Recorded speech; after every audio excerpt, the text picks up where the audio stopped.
मी तिथनं तुळशीबागेतनं हे फुलं घेतले, त्याच्यासाठी टूथपिक्स घेतल्या, त्याचे ते पानं घेतले, हे फ्लॉवर्स घेतले. आणि मी आता कमांड बनवते आहे गणपतीच्या मागे लावायची. तर ही प्रोसेस आहे की हे असं अटॅच करून, हे मी असं अटॅच करून त्या फोमला लावणार आहे आणि त्याचं फायनल लुक मी तुम्हाला दाखवते.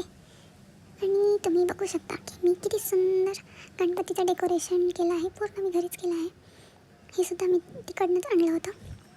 हे जे गणपतीचे लटकन आहेत हे माझ्या नंदेने संभाजीनगरवरून घेतलं होतं. आणि ही बघा ती कमान चिक्की आपण बनवली.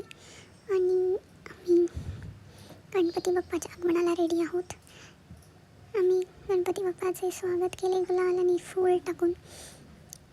गणपती असताना खूप छान वाटतं आणि एक वेगळाच जल्लोष असतो. आम्ही गणपती बाप्पांची स्थापना केली, त्यांना वस्त्र आणि फुलाचा हार टाकून आम्ही त्यांची पूजा केली. ही रांगोळीसुद्धा मीच काढली.